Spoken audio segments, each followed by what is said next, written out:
SIR ಅಬ್ಬರಕ್ಕೆ Karnataka ಸಜ್ಜು. ಅನರ್ಹ ಮತದಾರರ ವಿರುದ್ಧ ಚುನಾವಣಾ ಆಯೋಗ ಆಪರೇಷನ್.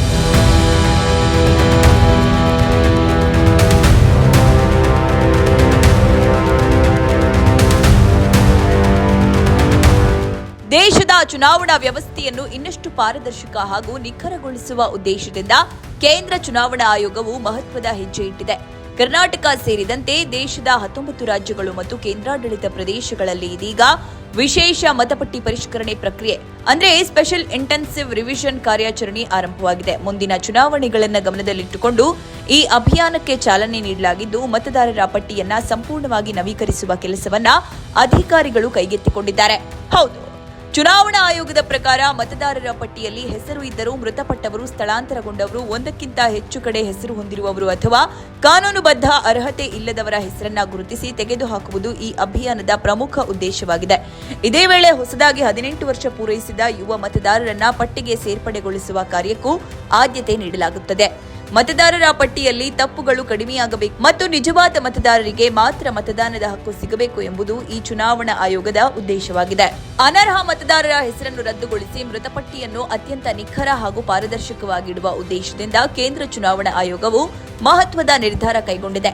ಇದರ ಭಾಗವಾಗಿ ಕರ್ನಾಟಕ ಸೇರಿದಂತೆ ದೇಶದ 16 ರಾಜ್ಯಗಳು ಹಾಗೂ 3 ಕೇಂದ್ರಾಡಳಿತ ಪ್ರದೇಶಗಳಲ್ಲಿ ವಿಶೇಷ ಮತಪಟ್ಟಿ ಪರಿಷ್ಕರಣೆ ಪ್ರಕ್ರಿಯೆ ಅಂದರೆ ಸ್ಪೆಷಲ್ ಇಂಟೆನ್ಸಿವ್ ರಿವಿಷನ್ ಆರಂಭಿಸಲು ಆಯೋಗ ಮುಂದಾಗಿದೆ. ಮೊದಲ 2 ಸುತ್ತಿನ ವಿಶೇಷ ಮತಪಟ್ಟಿ ಪರಿಷ್ಕರಣೆ ಪ್ರಕ್ರಿಯೆಯನ್ನ ಬಿಹಾರ, ಪಶ್ಚಿಮ ಬಂಗಾಳ, ಕೇರಳ, ತಮಿಳುನಾಡು, ಉತ್ತರ ಪ್ರದೇಶ, ಮಧ್ಯಪ್ರದೇಶ, ರಾಜಸ್ಥಾನ, ಗೋವಾ, ಛತ್ತೀಸ್ಗಢ, ಗುಜರಾತ್, ಅಂಡಮಾನ್ ಮತ್ತು ನಿಕೋಬಾರ್ ದ್ವೀಪಗಳು, ಲಕ್ಷದ್ವೀಪ, ಅಸ್ಸಾಂ ಮತ್ತು ಪುದುಚೇರಿ ಸೇರಿದಂತೆ ಹಲವು ರಾಜ್ಯಗಳು ಮತ್ತು ಕೇಂದ್ರಾಡಳಿತ ಪ್ರದೇಶಗಳಲ್ಲಿ ಯಶಸ್ವಿಯಾಗಿ ನಡೆಸಲಾಗಿತ್ತು. ಈ ಅವಧಿಯಲ್ಲಿ ಮನೆ ಮನೆಗೆ ಭೇಟಿ ನೀಡಿ ಅಧಿಕಾರಿಗಳು ಮತದಾರರ ಮಾಹಿತಿಯನ್ನು ಪರಿಶೀಲಿಸಿದ್ದು, ಮೃತಪಟ್ಟವರು, ವಿಳಾಸ ಬದಲಿಸಿದವರು, ಒಂದಕ್ಕಿಂತ ಹೆಚ್ಚು ಕಡೆ ಹೆಸರು ಹೊಂದಿದ್ದವರು ಹಾಗೂ ಕಾನೂನುಬದ್ಧ ಅರ್ಹತೆ ಇಲ್ಲದ ಅನರ್ಹ ಮತದಾರರನ್ನ ಗುರುತಿಸುವ ಕಾರ್ಯ ಕೈಗೊಳ್ಳಲಾಗಿತ್ತು. ವಿಶೇಷವಾಗಿ 2ನೇ ಹಂತದಲ್ಲಿ 12 ರಾಜ್ಯಗಳಲ್ಲಿ ನಡೆದ ಪರಿಷ್ಕರಣೆ ಪ್ರಕ್ರಿಯೆ ಬಳಿಕ ಒಟ್ಟು 50.99 ಕೋಟಿ ಮತದಾರರ ಪೈಕಿ ಸುಮಾರು 5.18 ಕೋಟಿ ಹೆಸರುಗಳನ್ನು ಪಟ್ಟಿಯಿಂದ ರದ್ದುಗೊಳಿಸಲಾಗಿತ್ತು ಎಂಬ ಮಾಹಿತಿ ಚುನಾವಣಾ ಆಯೋಗದ ಅಂಕಿಅಂಶಗಳಲ್ಲಿ ಹೊರಬಿದ್ದಿತ್ತು. ಡೂಪ್ಲಿಕೇಟ್ ಹೆಸರುಗಳು, ಶಾಶ್ವತ ಸ್ಥಳಾಂತರ, ತಪ್ಪು ಮಾಹಿತಿ, ವಿಳಾಸ ಬದಲಾವಣೆ ಹಾಗೂ ಮೃತರ ಹೆಸರನ್ನ ಇನ್ನೂ ಪಟ್ಟಿಯಲ್ಲಿ ಉಳಿಸಿಕೊಂಡಿರುವುದು ಈ ರದ್ದಾತಿಗೆ ಪ್ರಮುಖ ಕಾರಣಗಳಾಗಿದ್ವು. ಇದರ ಜೊತೆಗೆ ಹೊಸದಾಗಿ 18 ವರ್ಷ ಪೂರೈಸಿದ ಯುವ ಮತದಾರರನ್ನ ಸೇರ್ಪಡೆಗೊಳಿಸುವ ಕಾರ್ಯಕ್ಕೂ ಆಯೋಗ ಒತ್ತು ನೀಡಿತ್ತು. ಇದೀಗ 3ನೇ ಸುತ್ತಿನ ವಿಶೇಷ ಮತದಾರರ ಪಟ್ಟಿ ಪರಿಷ್ಕರಣೆ ಪ್ರಕ್ರಿಯೆ ಆರಂಭಿಸುವ ಕುರಿತು ಕೇಂದ್ರ ಚುನಾವಣಾ ಆಯೋಗ ಗುರುವಾರ ಮಹತ್ವದ ಆದೇಶ ಹೊರಡಿಸಿದ್ದು, ಕರ್ನಾಟಕ ಸೇರಿದಂತೆ ಇನ್ನಷ್ಟು ರಾಜ್ಯಗಳಲ್ಲಿ ವ್ಯಾಪಕ ಮಟ್ಟದ ಪರಿಶೀಲನೆ ನಡೆಸಲು ಸಿದ್ಧತೆ ಆರಂಭವಾಗಿದೆ. ಬೂತ್ ಮಟ್ಟದ ಅಧಿಕಾರಿಗಳು ಮನೆ ಮನೆಗೆ ತೆರಳಿ ಮತದಾರರ ಮಾಹಿತಿಯನ್ನು ಮರುಪರಿಶೀಲನೆ ಮಾಡಲಿದ್ದು, ಮುಂದಿನ ಚುನಾವಣೆಗಳ ವೇಳೆಗೆ ಅತ್ಯಂತ ನಿಖರ, ಪಾರದರ್ಶಕ ಮತ್ತು ದೋಷರಹಿತ ಮತಪಟ್ಟಿ ಸಿದ್ಧಪಡಿಸುವುದು ಆಯೋಗದ ಪ್ರಮುಖ ಉದ್ದೇಶವಾಗಿದೆ.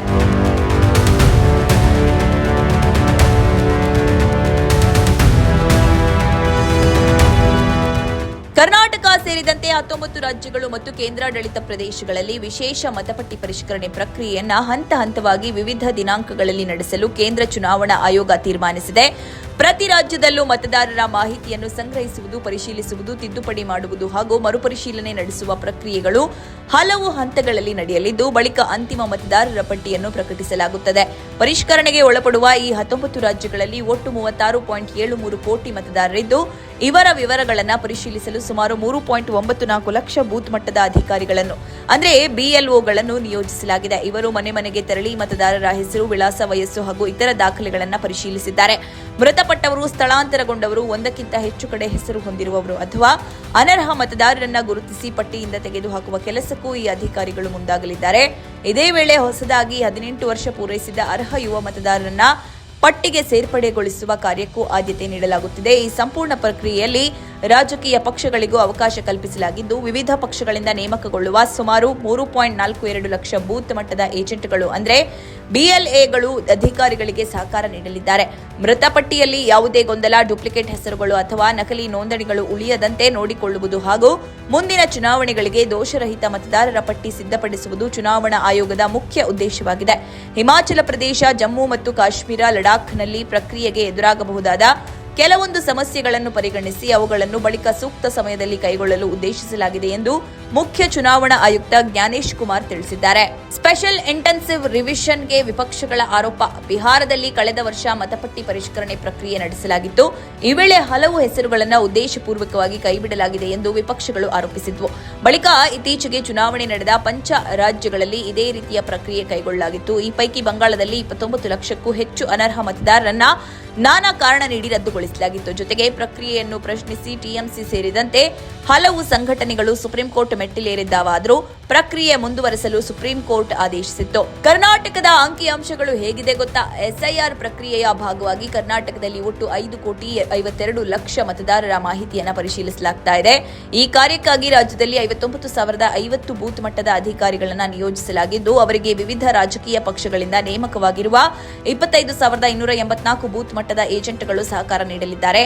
ಇನ್ನು ದೇಶದ ಮಟ್ಟದಲ್ಲಿ 19 ರಾಜ್ಯಗಳು ಮತ್ತು ಕೇಂದ್ರಾಡಳಿತ ಪ್ರದೇಶಗಳಲ್ಲಿ ಒಟ್ಟು 36.73 ಕೋಟಿ ಮತದಾರರ ದಾಖಲೆಗಳನ್ನು ಪರಿಶೀಲಿಸುವ ಕಾರ್ಯ ನಡೆಯಲಿದ್ದು, ಇದಕ್ಕಾಗಿ 3.94 ಲಕ್ಷ ಬಿಎಲ್ಒಗಳು ಮನೆ ಮನೆಗೆ ತೆರಳಿ ಗಣತಿ ನಡೆಸಲಿದ್ದಾರೆ. ಜೊತೆಗೆ 3.42 ಲಕ್ಷ ರಾಜಕೀಯ ಪಕ್ಷಗಳ ಬೂತ್ ಏಜೆಂಟ್ಗಳು ಕೂಡ ಈ ಪ್ರಕ್ರಿಯೆಯಲ್ಲಿ ಭಾಗಿಯಾಗಿದ್ದಾರೆ. ಕರ್ನಾಟಕದಲ್ಲಿ ಹೇಗಿರಲಿದೆ ಎಸ್ಐಆರ್? ಅಧಿಕಾರಿಗಳು ಮನೆ ಮನೆಗೆ ಭೇಟಿ ನೀಡಿ ಮತದಾರರ ಹೆಸರು ಹಾಗೂ ವಿಳಾಸವನ್ನು ಪರಿಶೀಲಿಸಿ ದೃಢಪಡಿಸಲಿದ್ದಾರೆ. ಜೊತೆಗೆ ಅಗತ್ಯ ಅರ್ಜಿಗಳು ಮತ್ತು ಮಾಹಿತಿಯನ್ನ ಸಂಗ್ರಹಿಸುವ ಕಾರ್ಯವೂ ನಡೆಯಲಿದೆ. ದಾಖಲೆಗಳನ್ನ ಪರಿಶೀಲಿಸುವ ಮೂಲಕ ನಕಲಿ ಹೆಸರುಗಳು, ವಿಳಾಸ ಬದಲಿಸಿರುವ ಮತದಾರರು ಹಾಗೂ ಮೃತಪಟ್ಟವರ ಹೆಸರನ್ನು ಗುರುತಿಸಿ ದೃಢೀಕರಿಸಲಾಗುತ್ತದೆ. ಯಾವುದೇ ಅರ್ಹ ಮತದಾರರ ಹೆಸರು ಪಟ್ಟಿಯಿಂದ ಹೊರತುಪಡಿಸಿದ್ರೆ ಅಂತಹವರ ಹೆಸರನ್ನ ಮತದಾರರ ಪಟ್ಟಿಗೆ ಸೇರ್ಪಡೆಗೊಳಿಸುವ ಕಾರ್ಯವೂ ನಡೆಯಲಿದೆ. ಕರ್ನಾಟಕದಲ್ಲಿ ಎಸ್ಐಆರ್ ಪ್ರಕ್ರಿಯೆ ಜೂನ್ 20ರಿಂದ ಆರಂಭವಾಗಲಿದ್ದು, ಮೊದಲ ಹಂತದಲ್ಲಿ ಜೂನ್ 29ರವರೆಗೆ ಸಿದ್ಧತೆ, ಅಧಿಕಾರಿಗಳಿಗೆ ತರಬೇತಿ ಹಾಗೂ ಅಗತ್ಯ ದಾಖಲೆಗಳ ಮುದ್ರಣ ಕಾರ್ಯ ನಡೆಯಲಿದೆ. ಬಳಿಕ ಜೂನ್ 30ರಿಂದ ಬೂತ್ ಮಟ್ಟದ ಅಧಿಕಾರಿಗಳು ಮನೆ ಮನೆಗೆ ಭೇಟಿ ನೀಡಿ ಮತದಾರರ ಮಾಹಿತಿಯನ್ನ ಪರಿಶೀಲಿಸಲಿದ್ದಾರೆ. ಜುಲೈ 27ರೊಳಗೆ ಮತದಾನ ಕೇಂದ್ರಗಳ ಅಗತ್ಯ ಸಿದ್ಧತೆ ಪೂರ್ಣಗೊಳ್ಳಲಿದ್ದು, ಆಗಸ್ಟ್ 8ರಂದು ಕರಡು ಮತದಾರರ ಪಟ್ಟಿಯನ್ನ ಪ್ರಕಟಿಸಲಾಗುತ್ತೆ.